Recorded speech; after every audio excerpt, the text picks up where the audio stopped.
Carolina is 3-0 all time against Oklahoma, but this Sooners team is no joke. Who are they, and what is Carolina going to have to do to beat them? You are Locked On Tar Heels, your daily podcast on the UNC Tar Heels, part of the Locked On Podcast Network, your team every day. Hey there, what's up? It's Wednesday, December 20th, 2023. Welcome into this bonus episode of Locked On Tar Heels, the only daily North Carolina show out there. I'm your host, Isaac Schade, and I want to thank in particular you everydayers for joining us to get your team every day. If you are brand new to the show or a return visitor, we're so glad that you're here.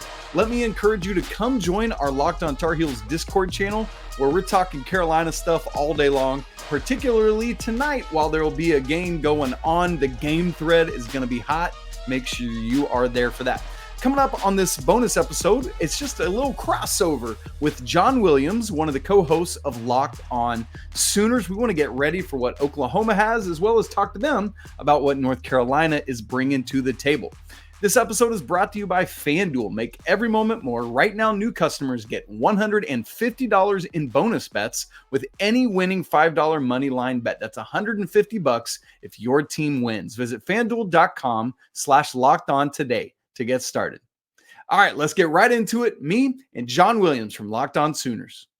What better way to get ready for the Jumpman Invitational than having Isaac Schade of Locked On Tar Heels and Locked On College Basketball with me, Locked On Sooners, John Williams, to discuss a big-time top 15 matchup on the hardwood between Oklahoma and USC in Charlotte. Isaac, what's going on, man? You excited for this matchup? I'm very excited for it, John. It's funny, in real time, we're recording this as our women's basketball teams are playing on the Tuesday night games, and I'm just hoping that we don't have to come after a double overtime game like what happened tonight with Michigan and Florida men going to double OT.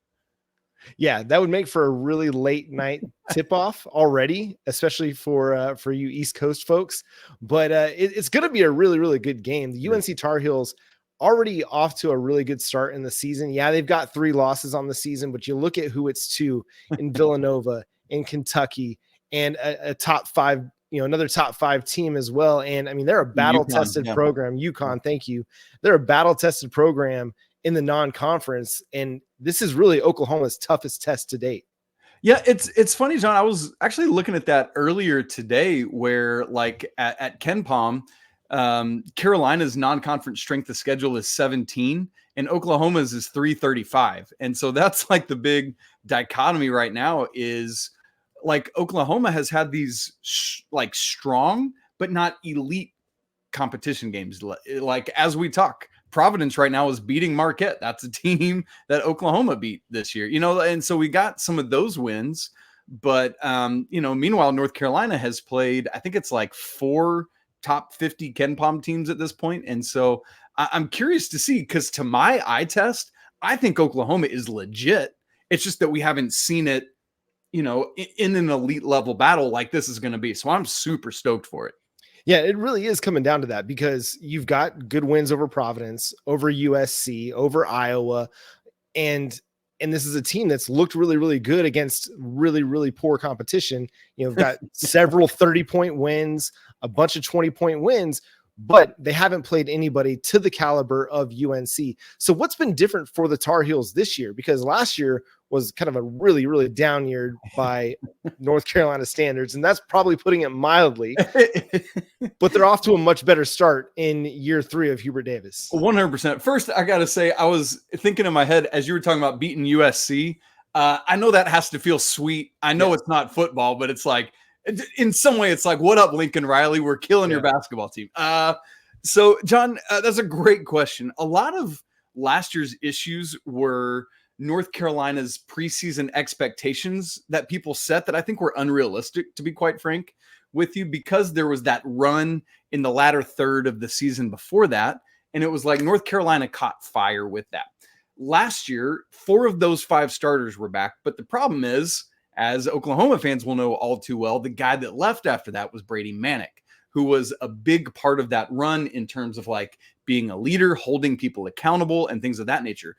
Last year's North Carolina team didn't have that type of player, and that was unfortunate that he was the piece that was gone. And so things started to fall apart. There was Caleb Love, who's now at Arizona. That was a very inefficient shooter and player. When he was on, is great. When he wasn't, not as much. Now, he and RJ Davis aren't sharing the backcourt. It's more RJ Davis's, whereas Elliot Cadeau is the other player in the backcourt, true freshman, where he is more of a true point guard instead of Caleb Love and RJ Davis kind of fighting over who's the leader of the backcourt. And it matters. Yes, you can have multiple guards that can, fill up the basket and score, but you also have to have the guy that's just the true facilitator for your team. And is willing to kind of play off and play quote unquote second fiddle to the scorer on your roster. Just, you got to have complementary pieces to you. And that's kind of what has worked so well for Oklahoma this year. Is it's a group of guys that have really fit well together, a lot of transfer portal additions, but everybody's kind of willing to share the load and not demand the basketball in their hands, throughout the game. I mean, they've got, 8 guys that are averaging 7 or more points per game, 3 guys averaging more than double figures. And so I think that's going to be what makes for a really, really big time, matchup between Oklahoma and UNC is just a plethora of talent that goes beyond just 1 or 2 names. For UNC, who are kind of some of the names that, past RJ Davis, past Cadeau, that people need to be on the lookout for that, Oklahoma fans aren't going to be familiar with necessarily. Sure. Armando Bacot is the preseason ACC first team player, a guy that is Carolina's all-time leading rebounder, Carolina's all-time leader in double doubles, things of that nature. He's a 5th-year player, one of those guys that took advantage of that COVID eligibility. And interestingly, Carolina's last game was against Kentucky, and he had a very subpar game by his standards, 9-6. And so Carolina fans are looking for a big rebound, quite literally and figuratively, from him. And so that's a big name. The other 2 starters, one is Harrison Ingram, who's a transfer from Stanford. He's a little bit of a point forward type. He'll be playing the small ball 4, so he'll be the power forward. And Carolina will utilize him because he's a thick guy. So they'll often utilize him. They'll clear it out for him and allow him to facilitate out of making his own post-up move. So that's something to be on the lookout for. And then the guy at small forward is Cormac Ryan, who's a transfer from Notre Dame. He's a 6'5" guy that has kind of struggled with his shot, chiefly because of an ankle injury he suffered in the Villanova game. But after Carolina had a long layoff right before that Kentucky game, and he had his breakout in that game, scored 20 points. And so those are the other 2 starters that you're kind of looking for in that. And so I'm expecting big things out of Cormac Ryan, out of Harrison Ingram as well, to look at that. And probably Cormac Ryan will be on OA. And so that'll be a critical matchup, I think, in this game. Yeah. And figuring out how Oklahoma is going to be able to attack UNC, what would have been some of the areas of quote unquote weakness, so to speak? Again, the 3 losses that they have, they're really quote unquote quality losses for the Tar Heels. They're not dropping games to teams that they might not should, but where have teams been able to find some success against them? It's funny, John, because typically North Carolina under Roy Williams famously was a very strong rebounding team. One of the things that Carolina hasn't done at the same level in the Hubert Davis era, this is year 3, just like it's year 3 for Oklahoma under Porter Moser, has not been that same level of rebounding team. So Kentucky out-rebounded the Tar Heels by 10 on Saturday, including, I think it was 13 offensive rebounds, many of which were at critical moments. So that's something to keep an eye on. Carolina needs to get to the free throw line. They are making more free throws in total this season than their opponents are taking. And so that'll be a critical thing to watch in the games. And I say that to say, I was kind of looking at some of the data, some of the math, and in the games where Carolina has attempted 7 or more free throws than their opponent, they're 7-0. In the 3 games where they've attempted 6 or fewer free throws than their opponent, they are 0-3. So that's a critical thing to watch, is the free throw line game between these 2 teams. We're going to get more from Isaac Schade of Locked On Tar Heels and Locked On College Basketball here coming up after the break. When you're hiring for your small business, you want to have as many top tier candidates as possible to interview. That's why you have to check out LinkedIn Jobs. LinkedIn Jobs has the tools to help find the right professionals for your team faster and for free. LinkedIn isn't just another job board. LinkedIn has a vast network of more than 1 billion professionals, which makes it the best place to hire. Hiring is easy when you have that many qualified candidates. So easy, in fact, that 86% of small businesses get a qualified candidate within 24 hours. LinkedIn knows that small businesses are wearing so many hats and might not have the time or resources to hire. Thankfully, with LinkedIn, the process is intuitive, quick, and easy. They even just launched a feature that helps you write job descriptions, making the process even easier and quicker. So go post your job for free at linkedin.com/lockedoncollege. That's linkedin.com/lockedoncollege to post your job for free. Terms and conditions apply. It's Isaac Schade of Locked On Tar Heels and Locked On College Basketball. I'm John Williams of Locked On Sooners, getting you ready for Jumpman Invitational Men's Edition between OU and UNC. The Oklahoma Sooners have never beaten North Carolina. This looks like the team that might be able to pull it off. It's an athletic team. It's a fast team. They try to maximize the game, having as many possessions as possible. The two teams are averaging about the same amount of points per game. I mean, they're both really efficient scoring offenses. For Oklahoma, so much about this game is, can they get to the rim? Wow. Because they've not been a great three-point shooting team. They're really, really good inside the arc, but getting to the basket is going to be their bread and butter. How is that going to be possible for the Sooners against the Tar Heels? That's going to be a big key to the game for Oklahoma. For UNC, what are they going to have to do to try and combat Oklahoma's defense, which has been much improved because of improved athleticism, improved team speed? It's a really interesting question, John, because when you look at the offense and defense for both of these teams, it's like Oklahoma's biggest strength is on the defensive side, where Carolina's biggest strength is offense. And then it's flip-flop. Both teams' weakness, which they're both like top 50 defensive efficiency, Oklahoma offense, Carolina defense at KenPom, but those numbers are both lower. And so I think it's going to be really interesting because high level game when we're looking at the Oklahoma defense, Carolina offense, and then it's going to be who can win on that other side where both teams aren't as efficient with Carolina's defense and Oklahoma's offense. So that's almost the more intriguing side of the court to me, is will Carolina be able to stop things? There's no real like critical rim protection threat that Carolina has. So if Oklahoma is able to get to the rim a lot, as you're talking about, John, that's going to be an issue for the Tar Heels, where they are doing better when they're able to force a lot of threes and keep guys outside the arc. So that'll be an interesting angle on this game for sure. Yeah, because Oklahoma will shoot threes. They're just not very good at it. Like Porter Moser's offenses, they get open 3-point looks. That's just the nature of the offense over the last 3 years. They just haven't had efficient 3-point shooting. Correct. So the key for Oklahoma is going to be, okay, don't settle into those 3-point attempts. If UNC's given them to you, still attack the rim, because that's where they've been the most effective. For the Tar Heels, like, what are they going to do to attack Oklahoma's defense? Because that's where they've been really, really good, especially Otega Owe. He's been fantastic at the defensive end of the floor. Yeah. Well, RJ Davis is the man that is the engine that kind of makes this thing go. 26 or more points in 5 straight games, John. And so he is a undersized guard. Like let me give you a Big 12 name from last year. Think Marquise Noel, kind of an undersized guard, but just can kind of do what he wants, gets where he wants, and to be able to do that.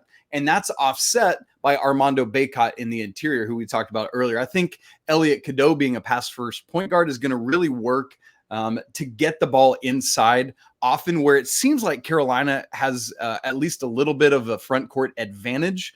And so I think Carolina will attack there, utilize that to then open up some of that 3-point shooting. So that's kind of what I'm looking for to see Carolina doing offensively. How are they going to bounce back from, 2 losses in a row? I mean, it's still tough games, tough matchups, top 15 opponents that they faced. But what's the mentality of the team coming off of the 2 losses? That's a great question. That UConn team, folks, if you have not watched UConn this year, you got to go check out one of their games. This is a team absolutely capable of defending their national championship from last year. And so that was a game where Carolina they lost by 11, and I felt good about it because it's like, like that's just how good UConn is.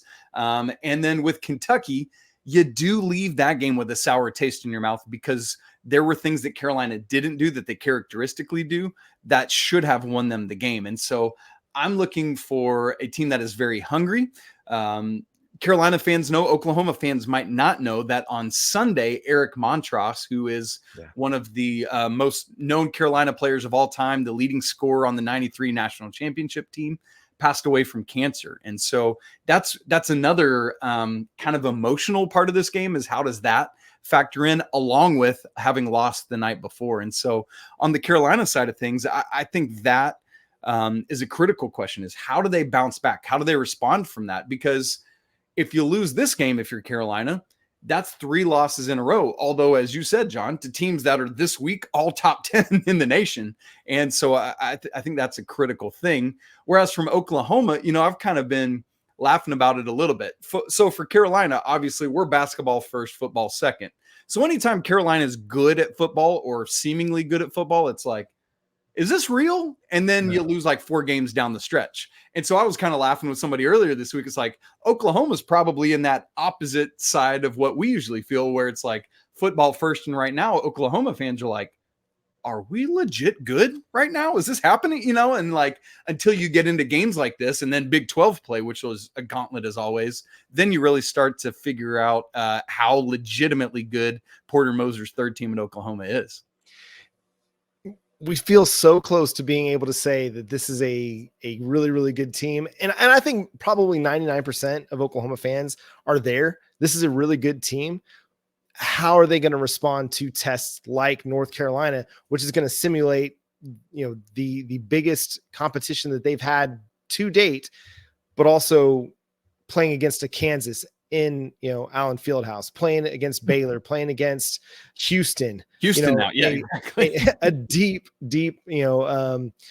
roster of Big 12 teams. Okay. North Carolina, it's a big measuring stick game. North Carolina is a blue blood in basketball. They're an elite program. It's like when Alabama comes to Norman next year in college football. That's gonna be fun. It's the same kind of thing. Oklahoma's going to Charlotte. Yes, this is quote unquote a neutral site game. Yeah, right. It's a North Carolina game in North Carolina. There's going to be a big time crowd in a big time environment. How does Oklahoma respond to that? I mean, I think everybody's really curious to watch. Everybody has reasonable expectations. Like, yes, North Carolina is a really, really good basketball team. Oklahoma, we feel like, is a really good basketball team. And how they respond to the atmosphere, to the test that North Carolina is, to being 10-0 and now being a top 8 program in both the coaches poll and the AP poll. All of it is something that everybody's really excited to watch and find out. I think everybody expects this team to be really good regardless of this result.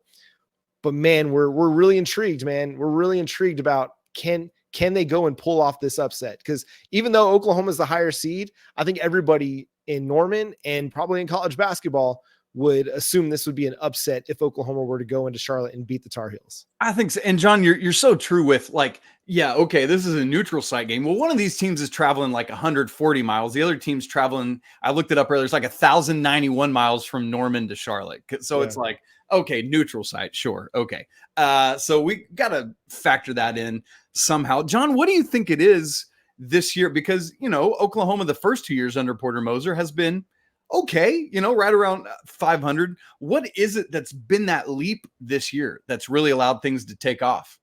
Well, I think it's a couple things. It's one of the things we talked about earlier. It's a kind of a team humility and dynamic that just allowing everybody to succeed and letting everybody thrive. They're committed defensively. They want to be really, really good defensively. And I think what they're realizing is because of that, their athleticism and their team speed, they can get up and down the floor. That's right. They can attack the rim. They don't have to settle for jump shots, which was a bit of an issue. Yes, they had guys that could create their own shot and get to the lane, but they didn't seem to have enough guys that could do that. Now they've got guys, Javion McCollum, Otega Owe, Milos Uzan, and then John Hughley is much like the power forward you were talking about as well, a guy that can get the ball at the top of the key and he can create his own shot, get into the lane and get to the basket. So they've got a good group of transfers that they've added. And then you got, Dart Hard and just a number of dudes that are playing really, really good ball, but also wanting to play really, really good ball on both ends of the floor. And I think that's the key is this is just a more complete team. You don't have a lot of defensive liabilities and you have guys that can create their own shot and aren't having to settle for threes, which was the biggest issue is you couldn't get into the lane consistently enough in the first 2 years of Porter Moser's time. And so you're having to settle for a lot of 3-point shots, a lot of them open that you weren't consistent enough to hit. And even some that were contested shots and you just weren't good enough in that facet of the game. Now it seems like everything's just kind of come together to create a team that, okay, they can pass the ball, they can dribble, they can penetrate, and they can finish at the rim. Yeah. Much like, the Austin Reeves year when they last went to the NCAA tournament, the thing that made that team so good is they could get to the basket led by Austin Reeves. Yes, shooting 3 points, shooting 3-pointers is key in college basketball. The teams that are able to hit them efficiently are really, really good. But if you're not efficient at it, don't shoot 23s, don't shoot 25 threes, which I think in the first 2 years of the Porter Moser era was a big, big issue. All right. You have another question here? Go ahead. Ready to get into kind of final thoughts for this game? Yes, John. Let's do it.